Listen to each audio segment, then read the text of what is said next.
Elvers, or baby eels, have a unique, delicate flavour. They taste like a lighter version of eel and have a slight sweetness like scallops and lobster. They swim upstream at night to avoid predators, so the only way to catch them is under the cover of dark. I've enlisted the help of a local fisherman, Richard Cook.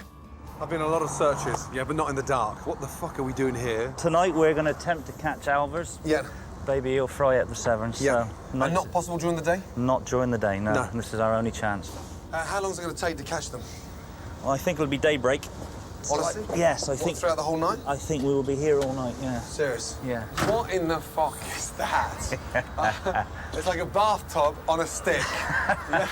Holy crap. Huh? That's what you're wielding tonight. Big net, big catch, right? Yeah. I can't come back empty-handed, you know that? You will not come back empty-handed. Elvers can fetch up to £300 per kilo, so a very good night's catch can be worth several £1,000s.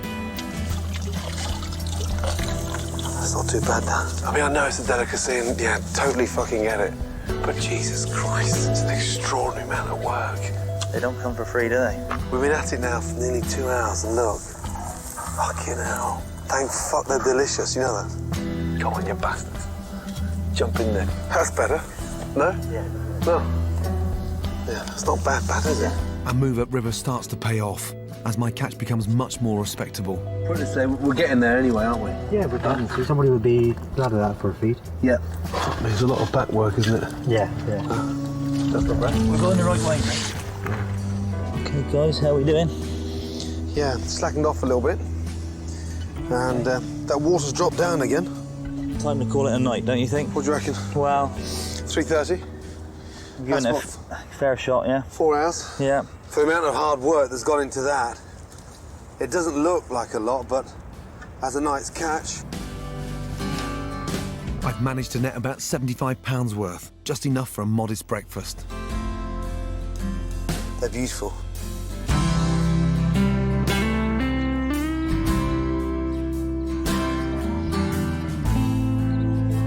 Right, it's 20 to 6 in the morning, and I'm now going to cook these little fuckers on toast for my fisherman. Are you hungry? Yeah? OK, elvers on toast. Chop the shallots. Nice and thin. Garlic.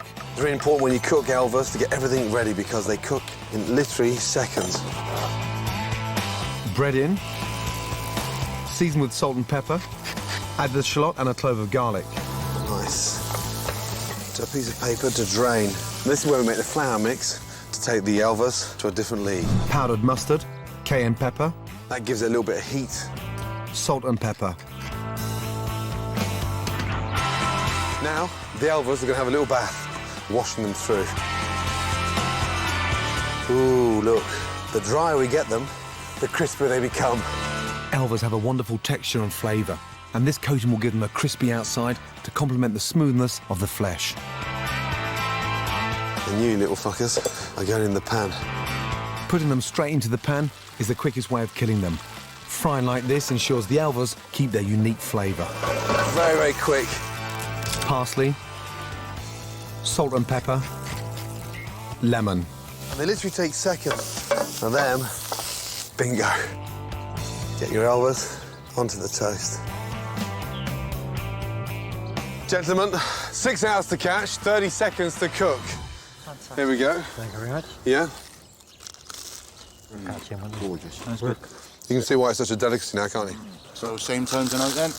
I'll call you, yeah?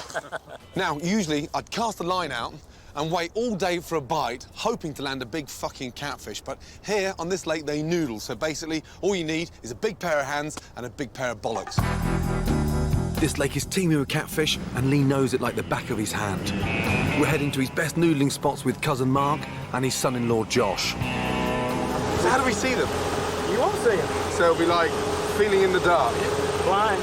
Yeah, and the minute it snaps first time, bang. Grab hold of it. Grab hold of it. Catfish hide in cracks and holes below the surface. The Native Americans thought grabbing them by hand was the best way to find food, and people have been noodling here ever since. First, we need to find the holes on the bed of the lake using our feet. It's quite a big hole, that, isn't it? I'm a little scared. No, it's quite eerie. I can't see fuck all. You ain't gonna see. Do you know what I mean? And I'm using my feet and my hands, and I'm like fishing blind. You're hunting. Surrounded by bushland, the lake is full of black snakes and snapping turtles. and wearing gloves to prevent my fingers being bitten off whilst I go under and dig deep. Nothing else down there? Nothing else is in there. We done checked. It just feels so strange sticking your hand in a fucking hole waiting for a fish to bite you so you can grab it by the gills and pull the fucker out. Oh, he's coming to you, Mark. He's right, Mark.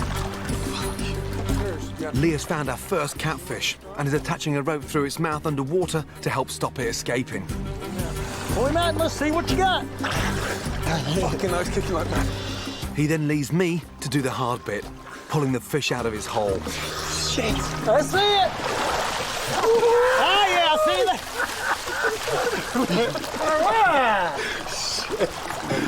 Fucking nice. Freshly noodled catfish, skinned, filleted, and now we're going to cook them Cajun style. I'm making a delicious fiery marinade using paprika, cayenne pepper, and dried thyme. That makes the fish a lot more fragrant. Tablespoon of garlic powder. Seasoned with salt, pepper, and olive oil. The juice of 2 lemons helps to season the fish, and more importantly, it works the marinade a lot quicker. Give that a little mix. From there, roll the catfish around the marinade. Already the catfish is starting to absorb that marinade, and then from there, heat the pan, nice and hot, olive oil in. Get some colour on the catfish to seal it and give it some flavour. That's what we want there, that really nice blackened flavour, and that's why it's Cajun style. Deglaze with white wine to take the kick out of the spices and to keep the fish moist. And then from there, we're gonna make our vinaigrette. 2 parts olive oil, fresh lemon juice, salt, pepper, and a tablespoon of white wine vinegar. A little pinch of dried thyme, nice. Mix that up, salad on, touch of vinegar over there. Before the catfish comes out, a nice drop of fresh lemon. Beautiful, look at that, lovely. Out onto the plate. Once the catfish has cooled down, all we're gonna do now is just get the catfish and just open up. And look at that really nice blackened flavour on the outside. Lay it inside the lettuce, and that has to be the most amazing way of eating catfish. Right, you redneck noodlers, you ready? Excellent. That's delicious. And fast. Huh? And fast. And healthy. The flavour in that catfish is extraordinary. You normally fry yours. This, Josh, is an alternative, a lot healthier. So next time you're noodling, you can fit down all those little cracks. Yeah? Please? He redeem himself, guys. Am I officially a redneck now? You're a redneck. Thank you. That's one trip I'll never forget, I can assure you. So we're going to cure it with rock salt? Sea salt. Sea salt. And are we going to add any flavours to that? You can add molasses, you can sweeten it, you can add some herbs. So at this stage, you could put things like dill. Yep, do a hot smoked salmon and we add thyme with that. Crucial, we leave the skin on and the scales, so that gives it a protection, really. Yeah, because if we took the skin off, the fish would just fall to pieces. And salt on top? Loads of salt now. When you look at it, it looks like it's going to taste nothing but salt. And then within minutes, it's fascinating because it starts to get watery, right? It'll start drawing it out. Yeah. Curing will help keep the fish's colour and give it a firmer texture. So we'll cure that now for how long? 8-9 hours. 8-9 hours. Yeah. Then after that, we wash it off. Wash it off, string it through the tail and hang it up to dry. Good. The salmon is left in salt, whilst we turn this piece of junk into our very own smoker. Right, let's go. Let's build a smoker.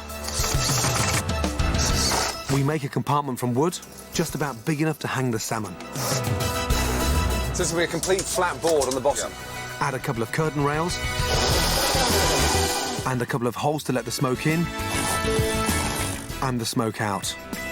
Keep the fire separate to allow the salmon to smoke without heat, and you've got yourself your own simple smoker. Brilliant. The smoke will be made separately and cooled down before it gets into the car, so as not to cook the fish. So this is a cold, dry smoking? Yeah, this is cold smoking rather than hot smoking. Hot smoking is smoking and then roasting almost. Yeah. Smouldering oak sawdust will burn slowly to create smoke that will give our salmon its wonderful flavour. And that's the oak, isn't it? It's quite sweet, isn't it? Yeah, it's almost caramelly. So it's a very delicate, slow process. Yeah. Well, it's just like, you can't hurry it, so you won't get the depth of flavour and the balance. You'll get a superficial, almost like a crust of smokiness. Yeah. We'll replace and relight the sawdust twice in 24 hours, just enough time to flavour the fish. And how quick will that smoke go in there? coming through already. It's smoking. Yeah, now it's ready for the fish. Jack, ready to put the salmon in there? Yep. Let's go. With the smoker finished and the oak sawdust lit, it's in with the salmon that Jack and I caught in Scotland.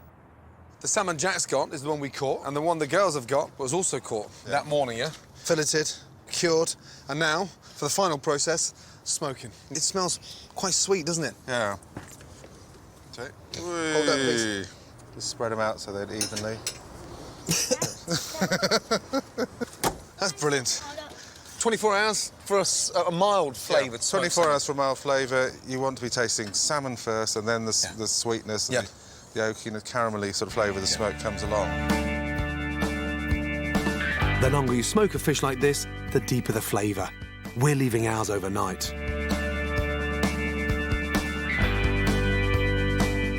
The next day, the Ramsay boys' smoked salmon is ready for the family verdict. Right, ready for some smoked salmon? Yeah. Yes. All night last night, and then this morning. Wow, look at the colour of that. Who'd like a little taste first? That is delicious. That is amazing. Should we have some sandwiches? Yeah! Sour cream, capers, grate, some lemon in there. Some chervil, chop that up on there.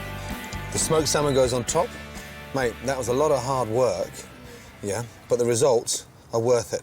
Tilly, there we go. It's delicious. Caught, gutted, cured, smoked, and eaten. Anyway, we've all agreed, Mummy said that we can keep the Robin Reliant. Yeah! Yes! 3 minutes and 41 seconds. Did I? Some people are squeamish about pigeon as a food because we make the mistake of thinking these dirty little buggers are the ones you eat. But out of town, there's a different species and a different pest. Wood pigeon are rich, gamey and delicious, but it's because they gorge themselves on millions of pounds worth of crops a year. So to help farmers, we should be eating as many as possible. I'm in Essex to learn how to shoot these birds properly with the help of pigeon big gun Gary Green. The pigeons were lightning fast and the excitement was getting the better of me. Shit! Okay now. But there were plenty of birds Look at that lot for you. and I had plenty of cartridges. How about this one? Safety off, shoot. And again. Yes! Lovely shot. Well done. Well done there. Finally, Jesus. On your third shot. Well done. I knew it was going to be tough, but I didn't quite think it was going to be that fucking hard.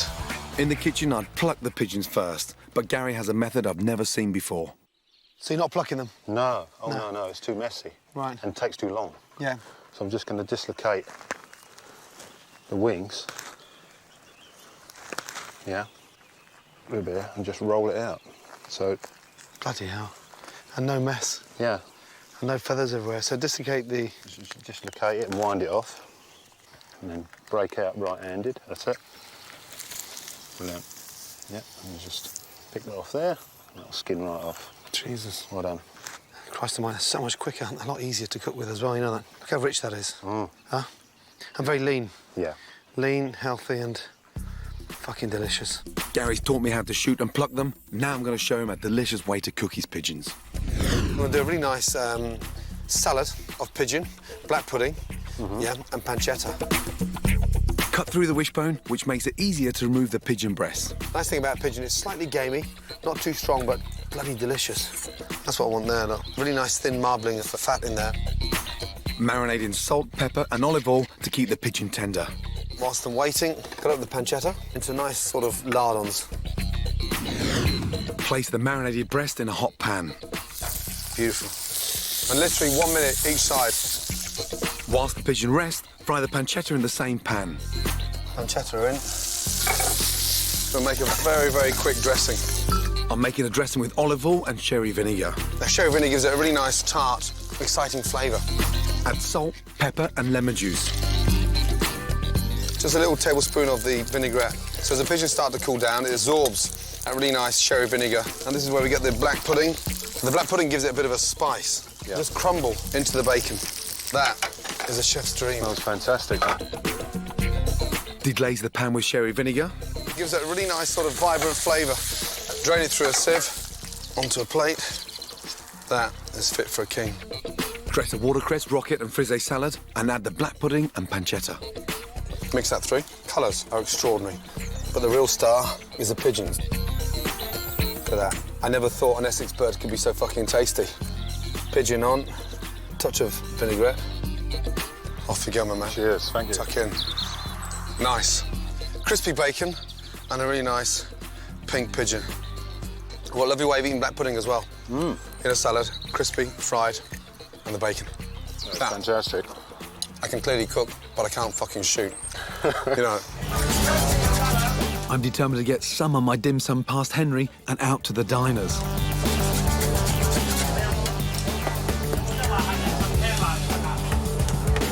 I may be an award-winning chef, but as soon as I'm sending plates out, they're coming back. Can someone go for the soup and give the dumpling a rest?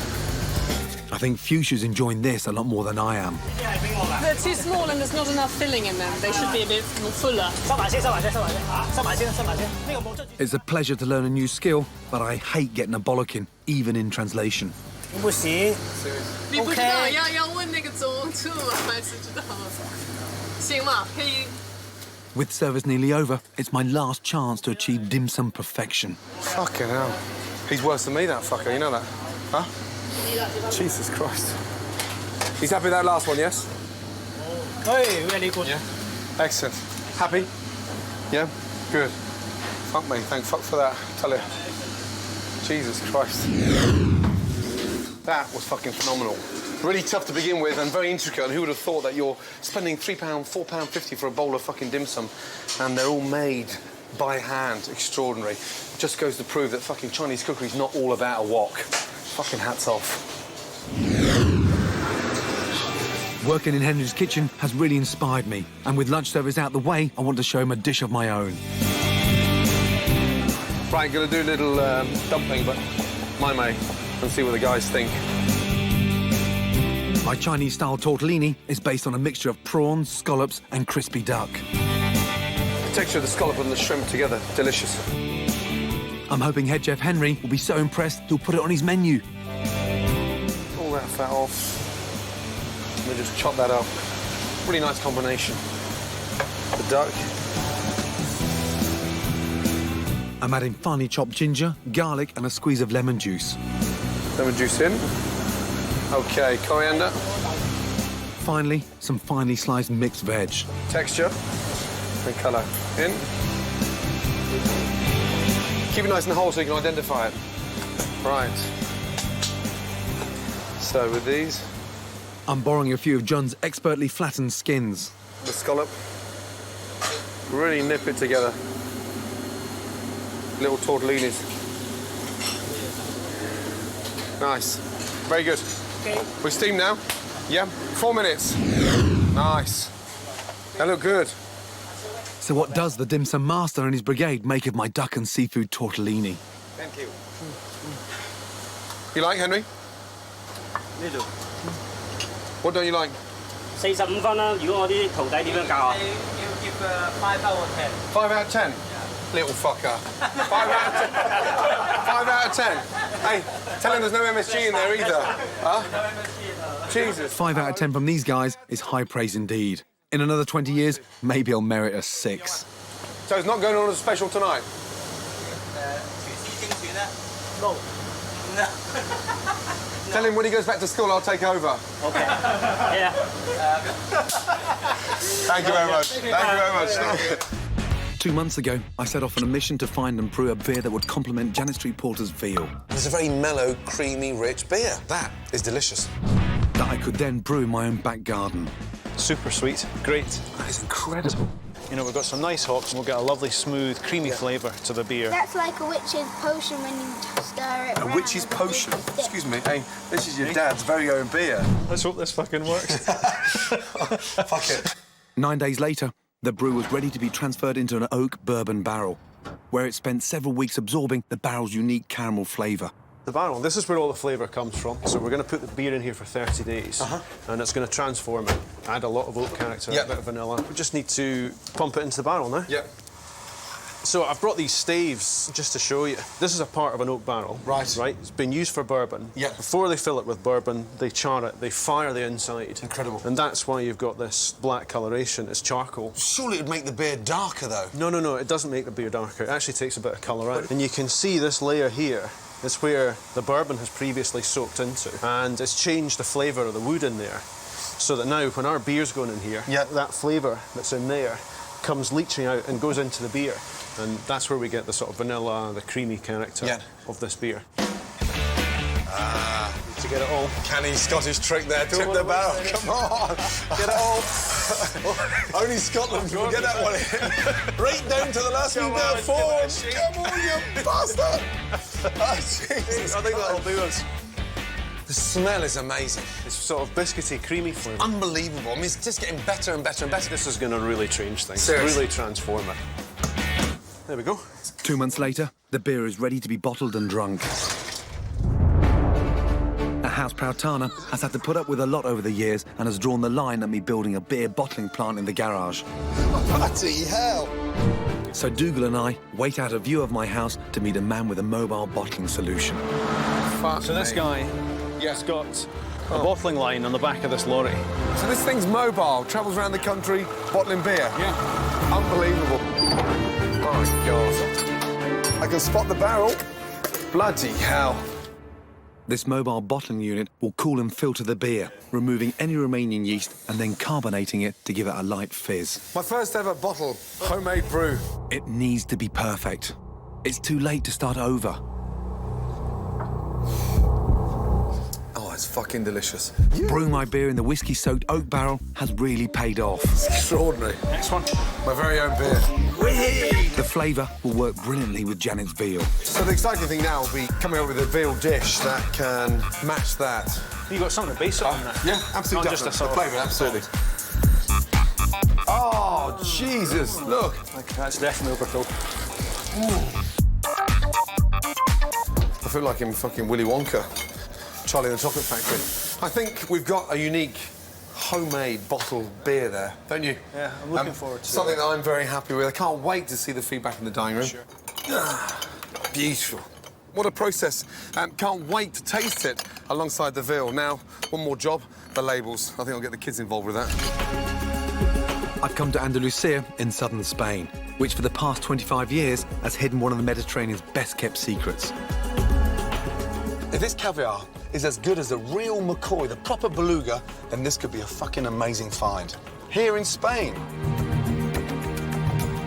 It's the water flowing through these mountains that led the owners of Rio Frio Caviar to set up a farm here after a 7-year search for the perfect sauce. Export manager and fellow Brit Keith Jaggard will be showing me around. Hi, Gordon. Nice to meet you, you're right. Now, are you on half-term? You look about 12. Now, I didn't think it's possible to farm sturgeon. Why here in the middle of fucking Spain, of all places? The temperature of the water is 13 to 15 degrees all year round, and that's because we have the source of the spring at 200 metres away from where we're standing. Drinkable? Drinkable and natural. Which is a benefit to the sturgeon. Of course. So, are we talking about as good as, wild, or better? I'd say better. You've got a big pair of cojones, you know that? A big pair of cojones. Huh? Yes, I have. Fuck me. First, Keith's taking me to see the tiddlers. They're so ugly. Yeah. And yet so delicious and delicate. Yeah. But it'll be 8 years before we can tell the little boys from the big money girls, who can be anything up to the age of 20 before their caviar's ready for harvesting. Oh, God, they're everywhere. But first, I've got to catch one. If you can grab the head. Prehistoric distant relatives of the shark, these big mothers are almost 60 kilos, and to be examined for caviar, they're wrestled out of the water by hand. Okay, let's get it on. It's absolutely beautiful. So how old is this one? This one will probably be between 18, 19 years old. For nearly half that time, the valuable eggs in this fish have been developing. Their size and condition are checked using ultrasound. You can just about see every single egg. I mean, it's honestly identical to going with your wife for an ultrasound, little KY jelly, robbing round, looking for the little heartbeat, and oh shit, there's 2 heartbeats there, you've got twins. Except here we're looking at, what, 4.5 to 5 kilos of caviar. The trick is to catch the eggs at their optimum quality before the fish spawns naturally. But this beauty isn't quite ready yet. possibly 6 months. Really? We'll give it another scan, Right. And see how it's getting on. If we just try and turn her around. Yeah, my Okay. God. Oh, shit. Okay. There you go. And then just slowly push it off. Right, lobster and potato salad with the most amazing mayonnaise and that special farmed caviar. Tie 2 lobster tails with string. As the lobster cooks, tail stays nice and straight. Poach for 6 to 7 minutes. Bay leaf, lemon, lime, fennel, star anise, coriander, bang. Parboil the potatoes. Whilst that's cooking, mayonnaise. Add mustard powder and white wine vinegar to the egg yolks. Whisk, whisk, whisk. Slowly add the olive oil. If we don't whisk it enough, it splits. Now, for the exciting part. A little bit of truffle oil. 2 or 3 little drops. Beautiful. Lobster out. It's nice and straight, so it's a lot easier to slice. Slice the potatoes. Season and drizzle with olive oil. Saute the potatoes and give the lobster a blast of heat in the pan. Literally 30 seconds each side. That stops the lobster from becoming really chewy and enhances the flavour. Lightly dress a salad and serve. 5 nice slices of potato, 5 nice medallions of lobster, a teaspoon of truffle mayonnaise on the potato, finishing the salad with this baby. Look at that. Absolutely amazing. My God. It has to be the perfect dish for the Last Supper. A salad of potato, lobster, truffle mayonnaise, and the most amazing fucking caviar.